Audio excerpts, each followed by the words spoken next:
Good evening. एक बार फिर आप लोग के सामने एक नए सेट के साथ, नई उम्मीद के साथ स्पिरिट ऑफ सक्सेस क्लासेस आप लोग के सामने एक नया सेट लेकर आया है। बिहार बीपीएससी और जो भी आगामी परीक्षाएं जो होंगी, देखिए केवल एक दिमाग में बैठ जाता है कि ये बीपीएससी का क्वेश्चन है, ये दरोगा का क्वेश्चन है, ये रेलवे, वैसा कुछ नहीं है, ये रेलवे का क्वेश्चन वैसा कुछ नहीं है। जीएस चेंज नहीं होते हैं, जीके जीएस चेंज नहीं होते हैं। करेंट अफेयर्स में कुछ क्वेश्चन किसी में ज्यादा होता है, किसी में कम होता है। हाँ, पूछने का तरीका अलग अलग हो सकते हैं। तो चलिए, और थोड़ा सा आप लोग देखिए बताते रहेंगे कि लाइनिंग क्या है, मार्कर है, क्योंकि देखिए एक बार जब वीडियो बना देते हैं तो उसमें कहीं कट पेस्ट नहीं होता है, डायरेक्ट हम उसमें कहीं भी, मुझे उतना नॉलेज है नहीं एडिट करना और ये करना, बस हम तो चाहते हैं कि आपको ज्यादा बेनिफिट मिले। तो बताते रहेंगे आप लोग, और कि सर मार्कर का या जो भी चीज है, जैसे मुझे बहुत अच्छा लगा, कुछ लोगों ने बोला कि नहीं सर थोड़ा सा मार्कर कल दिखाई नहीं दे रहा था। तो हम हर चीज आप लोग से शेयर करते हैं, और क्योंकि बेनिफिट आपको लेना है, बेनिफिट आपको मिलेगा, और हम उम्मीद करते हैं कि आप लोग को बहुत जल्द सफलता भी मिलेगी। तो चलिए एक नई उम्मीद के साथ सेट नंबर 9 हम शुरू कर रहे हैं। सेट नंबर 9, ठीक है। थोड़ा सा हो सकता है कि लाइट थोड़ा सा ज्यादा ये हो तो बोर्ड में कहीं कहीं डॉट टाइप से, तो उसको थोड़ा सा आप लोग मैनेज करेंगे, और हम क्वेश्चन बोलते जाएंगे आराम आराम से। आप लोग इसको देखते हैं, देखिएगा। भारत का पहला नाभिकीय संयंत्र कौन सा है? तो याद रखिएगा अप्सरा, यानी भारत का अगर पूछेगा कि पहला नाभिकीय संयंत्र का नाम क्या है, तो अप्सरा। क्वेश्चन नंबर 2, प्रथम लोकसभा चुनाव में कितने राजनीतिक दलों को मान्यता मिली थी? याद रखिए, काफी इंपॉर्टेंट क्वेश्चन है। यानी क्वेश्चन है कि प्रथम लोकसभा चुनाव में कितने राजनीतिक दलों को मान्यता मिली थी? तो याद रखिएगा 14। क्वेश्चन नंबर 3, खालसा पंथ की स्थापना किसने किया था? तो खालसा पंथ की स्थापना गुरु गोविंद सिंह के द्वारा किया गया था। क्वेश्चन नंबर 4, देश के प्रथम लोकायुक्त किसे नियुक्त किया गया था? तो पिनाकी चंद्र घोष। याद रखिएगा पीसी घोष, याद रखिएगा पीसी घोष, काफी इंपॉर्टेंट क्वेश्चन है, PC Ghosh. Question number 5, prism diary के किसने लिखा, या प्रिज्म डायरी किसके द्वारा लिखी गई? तो याद रखिएगा जयप्रकाश नारायण, जिनको जेपी का भी कहा जाता है, जिनको लोकनायक भी कहा जाता है। तो प्रिज्म डायरी जो लिखा गया था वो जयप्रकाश नारायण के द्वारा लिखा गया था। क्वेश्चन नंबर 6, डायनामाइट बनाने में किसका प्रयोग किया जाता है? या क्वेश्चन पूछ सकता है कि डायनामाइट बनाने में किस द्रव का प्रयोग किया जाता है? तो नाइट्रोग्लिसरीन। याद रखिएगा नाइट्रोग्लिसरीन का उपयोग जो किया जाता है, ये किए जाते हैं डायनामाइट बनाने में। क्वेश्चन नंबर 7, पश्चिमी घाट को जाना जाता है, याद रखिएगा पश्चिमी घाट को जो जाना जाता है वो सह्याद्री के नाम से जाना जाता है, याद रखेंगे।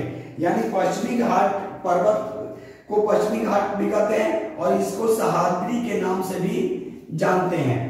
क्वेश्चन नंबर 8, अभ्रक का उत्पादन सबसे ज्यादा होता है? तो याद रखिएगा अभ्रक का जो उत्पादन जो सबसे ज्यादा होता है, ये होता है बिहार और झारखंड में, बिहार और झारखंड। और एक चीज और सुन लीजिए, अगर झारखंड का अगर कोई स्थान पूछे तो कोडरमा, लेकिन अगर पूछेगा कि सबसे उत्तम कोटि का अभ्रक कौन है, तो सबसे उत्तम कोटि का अभ्रक जो माना जाता है वो रूबी अभ्रक को माना जाता है, जो बिहार और झारखंड में कुल मिलाकर 80% से भी ज्यादा उत्पादन होते हैं। जैसे बिहार में नवादा के आसपास का जो क्षेत्र है वो भी अभ्रक के लिए विख्यात है, और झारखंड का कोडरमा, भारत में सबसे ज्यादा अगर झारखंड में पाया जाता है तो झारखंड का कोडरमा में अभ्रक पाए जाते हैं। और एक चीज और, अगर आपसे पूछा जाएगा कि यूरेनियम सबसे ज्यादा कहां, तो यूरेनियम भी झारखंड के जादूगोड़ा में, याद रखिएगा। अगर यूरेनियम अगर आपसे पूछा जाएगा कि यूरेनियम सबसे ज्यादा कहां, देखिए कहीं ना कहीं खनिज संपदा जो है, इससे क्वेश्चन आपको रहते हैं। और याद रखना है कि कहां पे कौन से, तो ज्यादा रखना नहीं है, बस केवल कॉन्सेप्ट के साथ समझना है। कभी पढ़िएगा तो आप उसको आराम आराम से समझते जाएंगे। उसी तरह क्वेश्चन नंबर 9, तो क्वेश्चन नंबर एक बार 8 और एक बार रिपीट कर दे रहे हैं कि अदरक का उत्पादन सबसे ज्यादा कहां होता है, तो बिहार और झारखंड में। लेकिन अगर दोनों ऑप्शन थे तो आप झारखंड करके आइए, और अब तो ऑप्शन ई भी आ गया है, तो बिहार और झारखंड यहाँ पे दोनों है। क्वेश्चन नंबर 9, इंडोनेशिया की राजधानी जकार्ता, याद रखिएगा इंडोनेशिया की राजधानी जकार्ता किस द्वीप पर स्थित है, तो याद रखिएगा जावा द्वीप पर स्थित है। क्वेश्चन नंबर 10, बेगम मोहम्मद का संबंध किससे है, तो बेगम मोहम्मद का जो संबंध है गजल और शास्त्रीय गायन से। ऐसे ये गजल के लिए जानी जाती हैं और कहा भी जाता है कि दोनों एक दूसरे के पूरक हैं, यानी बेगम अख्तर और गजल एक दूसरे के पूरक के रूप में जाना जाता है, इस तरह से भी आप याद रखिएगा। तो बेगम अख्तर का संबंध जो है गजल और शास्त्रीय गायन से। क्वेश्चन नंबर 11, उत्तरी सागर और इंग्लिश चैनल को कौन जोड़ता है, तो याद रखिएगा यानी जल संधि है, तो डोवर जल संधि, यानी डोवर जो जल संधि है वो उत्तरी सागर और इंग्लिश चैनल को जोड़ने का काम करता है। क्वेश्चन नंबर 12, फेडरेशन कप का संबंध किससे है, तो याद रखिएगा फुटबॉल से है, और संतोष ट्रॉफी भी जो है वो फुटबॉल से ही जाना जाता है।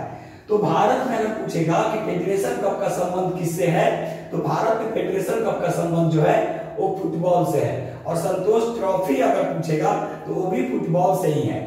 क्वेश्चन नंबर 13, लोक नियोजन की व्यवस्था, यानी सबके लिए लोक नियोजन की जो व्यवस्था जो किया गया वो हमारे संविधान के किस अनुच्छेद में किया गया है, तो अनुच्छेद 16, याद रखेगा, यानी समानता का अधिकार। आपको भी मालूम है कि 14 से 18 कि 14 में क्या है, तो विधि के समक्ष सभी को समान अधिकार, 15 में क्या है, धर्म जाति लिंग के आधार पर भेदभाव नहीं, और 16 में क्या है, लोक नियोजन की व्यवस्था। उसी तरह 17 में क्या है, अस्पृश्यता का अंत, और 18 में उपाधियों का अंत। तो यहाँ पे क्वेश्चन है कि लोक नियोजन की व्यवस्था किस अनुच्छेद में वर्णित है, तो अनुच्छेद 16 में।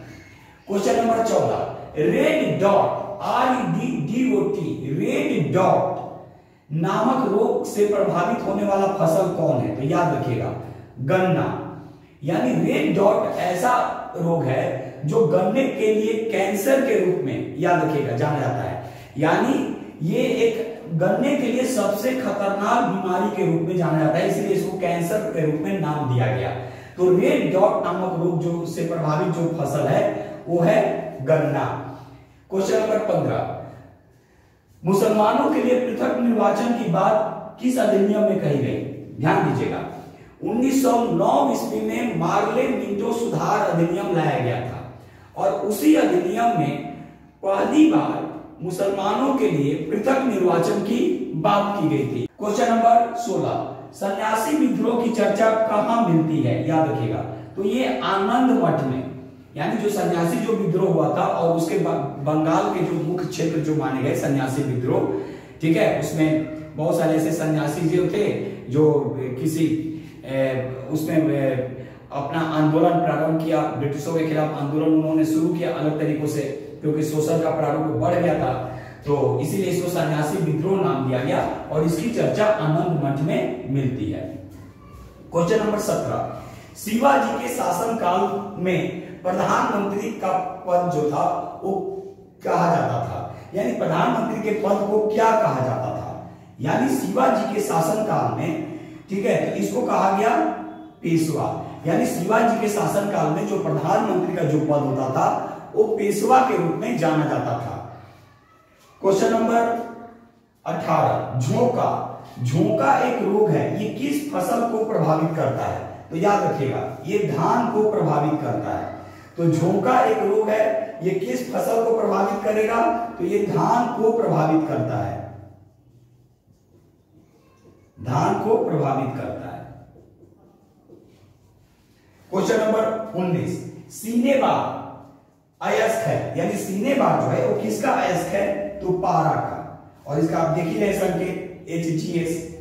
क्वेश्चन नंबर 20, भारत माता मंदिर कहां स्थित है, तो ये वाराणसी में स्थित है, याद रखिएगा भारत माता मंदिर जो स्थित है ये वाराणसी में स्थित है। क्वेश्चन नंबर 21, क्वेश्चन नंबर 21 कहता है कि सिंकोना है जो एक ये जाना जाता है एक उपचार के लिए, तो ये किसके उपचार के लिए सिंकोना का जो छाल है वृक्ष के रूप में जो हम लोग जो यूज करते हैं छाल के रूप में, सिंकोना का छाल वो किसके उपचार में, तो याद रखिएगा मलेरिया के उपचार में प्रयोग किए जाते हैं। सिंकोना का छाल का प्रयोग जो किया जाता है वो मलेरिया, यानी जब मलेरिया से लोग प्रभावित होते हैं तो इसी से इसका उपचार किया जाता है। क्वेश्चन नंबर 22, पीले लैंप में प्रयोग किया जाता है, तो पीले लैंप में क्या प्रयोग करते हैं, तो सोडियम का प्रयोग किया जाता है। याद रखिएगा, देखते होंगे स्ट्रीट लाइट जो लगा रहता है तो उसमें सोडियम। क्वेश्चन नंबर, तो पीले लैंप में प्रयोग किया जाता है तो sodium. Question number 23, Holt Mackenzie को याद किया जाता है, तो याद रखिएगा महलबारी प्रथा के लिए, यानी महलबारी प्रथा के लिए हॉल्ट मैकेंजी को याद किया जाता है। तो क्वेश्चन है हॉल्ट मैकेंजी को किसके लिए याद करते हैं, तो महलबारी प्रथा के लिए, महलबारी प्रथा के लिए। क्वेश्चन नंबर 24, वाल्मीकि नहर, ठीक है, वाल्मीकि नहर से निकाली गई नहर कौन है, यानी वाल्मीकि नहर से जो निकाली गई नहर है उसका नाम क्या है, तो तेऊर नहर। याद रखिएगा, वाल्मीकि नहर से जो निकाली गई जो नहर है उसका नाम है तेऊर नहर। क्वेश्चन नंबर 25, बॉर्लॉग पुरस्कार किस क्षेत्र में दिया जाता है, तो याद रखिएगा बॉर्लॉग पुरस्कार जो है वो कृषि में उत्कृष्ट योगदान के लिए दिए जाते हैं।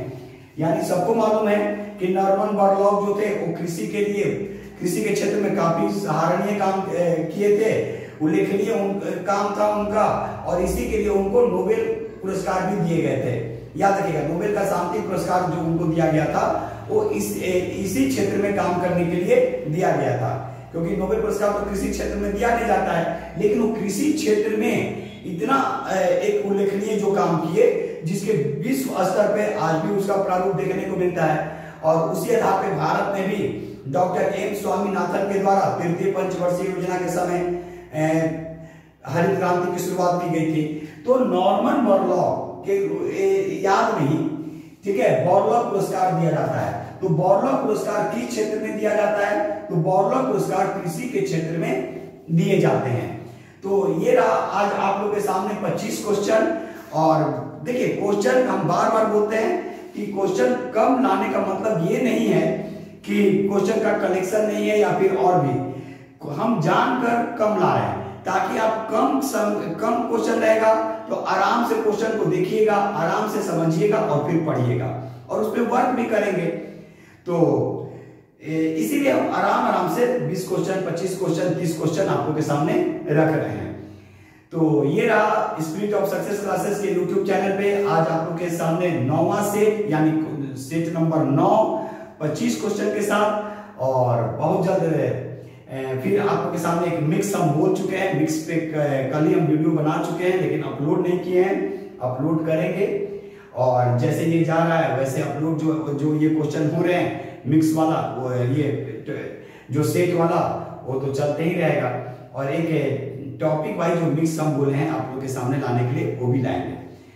तो चलिए फिर हम लोग कल नए एक सेट के साथ मिल रहे हैं और उम्मीद कर रहे हैं कि आप लोग सभी लोग सुरक्षित होंगे, स्वस्थ होंगे। और एक बार फिर आप लोग से बोल रहे हैं वैक्सीनेशन जरूर लें। जय हिंद, जय भारत।